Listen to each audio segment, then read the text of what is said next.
So, kumusta mga Kanoysi? Welcome back to our YouTube channel, Kanoysi. So, ngayong araw, ngayong gabi pala. So, late na tayo nag-react din kasi may kumakanta kanina, nakakainis lang. But yun, again, mula kay Kalingap TV. So, meron to pamagat na Kuya Jomar nalaman na ang totoong nararamdaman ni Carla at kay Rab Aminado. Kalingap Rab latest vlog. So, yan yung panonoorin natin. And syempre, bago natin simulan, Kalingap TV, support nyo yan. And also, kung trip nyo ng mga ganitong reaction video, may kasama kayong manood. Huwag nyo na rin kalimutang supportahan yung YouTube channel natin, Pinoysi. So, di na natin to patatagalin pa. Baka gawin pa ng China. Again, ang title ng video ito, Kuya Jomar, nalaman na ang totoong nararamdaman ni Carla at kay Rab Aminado. Kalingap Rab latest vlog. So, like, comment, share, subscribe. Start. Sabihin. Ano yung ibig mong sabihin? Kuya Jomar biglang nalaman ang katotohanan. Ulit. Ano yung ibig mong sabihin? Ano yung ibig mong sabihin? Kuya Jomar biglang nalaman ang katotohanan. At Nako, Kalingap Rab Aminado. ano kaya yan, men? So, ano kaya yung nalaman ni Kuya Jomar, So, sit back and relax. So, tuloy. Carla umaamin na sa totoong naramdaman. Yan ang Nako. sama-sama nating alamin mamaya mga Kalingap. Isang May pag-amin na nangyari. mapagpalang araw sa inyong lahat mga Kalingap, sanay hindi po makalimutan na mag-like sa video na ito. Like the At video. paunawa tapusin muna ang kaboohan ng video na ito mga Kalingap at para malaman ang nilalaman nito. Yun. At maraming salamat po mga Kalingap sa pagpatuloy na pagsuporta lalo na kay Kuya Val Santos Matubang at Kalingap Rab. Support nyo rin yan. Mag-amang Kalingaps. Tuloy. Kuya Jomar nalaman na ang totoong dahilan at naramdaman ni Carla. Pero bago Ano yan? yun mga Kalingap ay pag-usapan muna natin ang patungkol sa bahay nila ni Carla at pati na rin sa dalawang love team na ito mga Actually, tapos na yung bahay, men. Tignan nyo sa channel ni Kalingap Rap. Panoorin nyo dun. Sobrang ganda, men. Tuloy. Kalingap. Halatang nagmamadali na si Kuya Jomar para kay Carla mga Kalingap. Dahil sa nakaraang vlog nila kasama si Carla ay hindi talaga pinalampas ni Kuya Jomar kung ano na ang kalagayan ni Kuya Jomar sa kanyang panliligaw kay Carla. Siningit pala, sinabay sa, pagbuo ng bahay. So, ano kaya, men? Bali-balita kasi mga Kalingap na may nagkakagusto kay Bibi Carla mga Kalingap. Nako. Kaya wala na talagang panahon pa na magpabagal-bagal pa si Kuya Jomar mga Kalingap. Tama. Dahil sa hindi lang naman si Kuya Jomar ang maging masaya sa araw na iyon kung sasagutin na si Kuya Jomar ni Carla. Of course, sino pa ba yung iba? Tayo din, di ba? Mga masugid na taga-subaybay. Tuloy. Kundi pati na rin ang lahat ng sumusuporta sa ka-Jomcar at lalo na ang Jomcar community at Jomcar 810 mga Kalingap. Yun. Marami ang botong-boto para kay Kuya Jomar para kina Carla mga Kalingap dahil si Kuya Jomar anya ay napakabait na tao nito mga Kalingap at bagay na bagay naman talaga anya silang dalawa mga Kalingap Agree ako doon. dahil parihas silang dalawa na mababait mga Kalingap. Comment down below kung bagay nga ba silang dalawa, men. Mapaserye or real life. Comment down below, yes, super bagay. Kung oo, tapos no naman kung hindi. Tuloy. Sa panig naman ng nagkakagusto ni Carla mga Kalingap ay kapag nakauwi na ito sa Pilipinas ay balak nitong makipagkita kina Carla at ito ang malaking problema para kay Kuya Jomar mga Kalingap dahil sa si Carla mga Kalingap ay single pa hanggang ngayon kapag nangyari na magkagusto ito sa gustong makipagkita sa kanya ay siguradong mawawalan na naman nito ang Jomcar Love Team mga Kalingap. Pero I think malabo yan, men. Bagay na hindi naman sana mangyari mga Kalingap dahil sobrang ang dami talagang magtatampo kapag maging ganun ang mangyayari mga Kalingap. So, magtatambo din ba kayo? Comment. Ako, yeah. Magtatampo talaga ako. Na.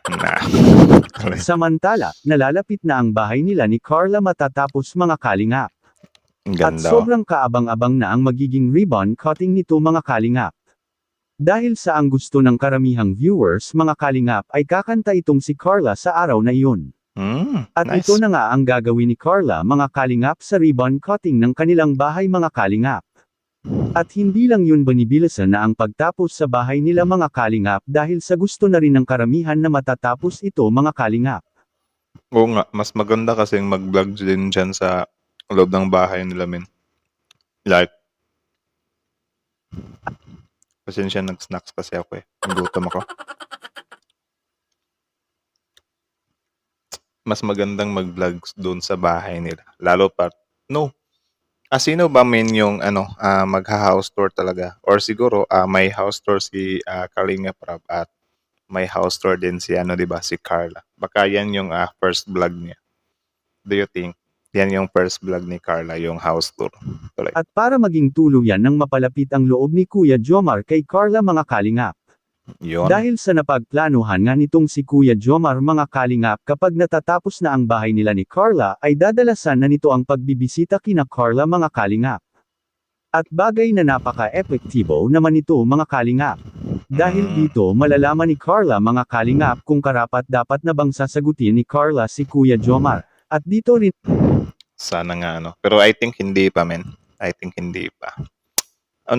Spoilers tayo dito So pasensya na. Pasensya din kayo kung bakit sobrang hina ng boses natin kasi 12 AM na ngayon men. Natutulog na yung mga kapitbahay natin. Tapos kanina naman ang ingay-ingay din nilang sarap ng gumanti.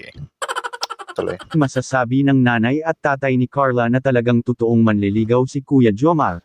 Dahil sa pumupunta naman talaga ang mga manliligaw sa bahay ng babae. At Tama. kapag ganun ang gagawin ni Kuya Jomar mga kalingap siguradong hindi na magtatagal ang dalawang love team na ito at may magkasagutan na talaga. At Kalingap Rab ano kaya ang kanyang natuklasan makikita po natin sa video. Ano kaya yung natuklasan niya men? So tuloy. Ganitong bahay, parang pang professional na. Parang Boom. isang principal, gano'n. Diba? Police.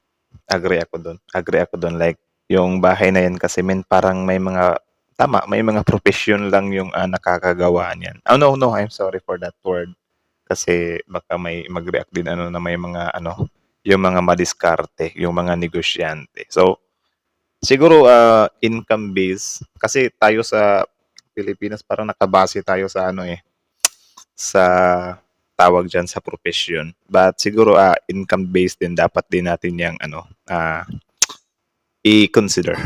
Ay, isa pala na nag-iiko yung malaki. Malaki. Nice. So yun lang naman mula yun kay Kalinga TV so suportahan nyo yan. Tapos syempre bago nyo iwan yung channel natin, don't forget to subscribe our YouTube channel to Nice. So kita nyo naman men, kasabay pala ng pag ng bahay nila Carla ay yun si Kuya Jomar nagtanong nga siya kung ano na nga ba yung status. Syempre goods din yun kasi as a manliligaw dapat prangka ka din baka maunahan ka ng iba wag kang totorpe-torpe itodo mo na. Pero yun halimbawa ganyan nagtatanong ka kung ano na yung status ng relationship nyo. Syempre dapat kapag sinagot ka ng girl na pending pa rin or siguro hindi pa sa ngayon. I-respect na lang din natin kasi syempre, ganun naman din talaga kapag nanliligaw ka. Minsan, yung mga girls nagpapakipot. No, hindi siya nagpapakipot. I mean, sinisecure pa lang nila or sinisiguro nila kung karapat dapat ka nga bang pagbigyan ng pagmamahal. Something like that, diba? Lalo na ngayon, si Carla parang kakagraduate niya lang. Tapos, yun, syempre, career-wise muna, di ba? Tapos, yun nga, siguro, first vlog ni Carla ay dapat, yung house tour niya. Kahit na hinahouse tour na yun ni Mr. Kalinga Prab, mas maganda din yung, di ba? Yun yung unang nakalagay dun sa channel niya. Tapos, masundan doon nung mga, pagbisita na ni Kuya Jomar sa bahay nila. Goods content din yun, di ba? Tapos yun sabi nga ni Mr. Kalinga Prab kanina na yung bahay nga yun parang mga may profession na yung may-ari ba or tawag dyan. Alam mo, ganyan, mga principal. Grabe, milyon din ang presyo ng bahay na yun, di rin yun basta-basta. Tapos, yun, correct ko lang din kanina yung sinabi ko na yung mga may profession lang yung nakakagawa ng ganung bahay kasi even mga may mga negosyo na mga simple persons lang kaya naman gumawa ng mga ganong bahay. Siguro yung ano na lang talaga, income base. Ano? Kapag ka nakaluwag-luwag ka, I mean, average earner ba yung tawag dyan or average people ba yung nakakagawa ng mga million of pesos worth houses? Average person ba? Tama ba ako? Comment nga kayo sa baba kung tama ako. Kung hindi, edi may tama ako. Yun lang. Wala na talaga makakapigil, min. Ang ganda talaga ng bahay na to, min. Grabe, oh. Tapos yung pinto niya, naka-varnish na. Sofa niya, may malaking TV pa, may chandelier pa. May lamesa pa. Grabe, wallpaper, tiles pa. Washing rep. Nako. So I suggest watch this video guys, yung part 37. Bisitahin nyo yung kay Kalinga Prab, ano. Grabe, sobrang ganda ng bahay, men. Tapos may gaming chair pa siya. 'Di ba? Si Kuya Jomar pa yung ano, nagbuka sa kanya. Basta abangan na lang natin yung ano next time yung part 37. But not right now kasi kaka-upload pa lang nun. So yeah, I think that's it. Kayo ano masasabi nyo dito guys? Comment down below, tapos pag-usapan natin yan sa comment section. So I hope maganda yung audio natin ano kasi men, daling araw na ngayon. Tapos yun, we need to lower our voice. So, yun, again, Kalingap TV. Tapos yun, Kalingap Prab, support nyo rin yan. Tapos, yeah, that's it. Thank you so much for watching. I see is out.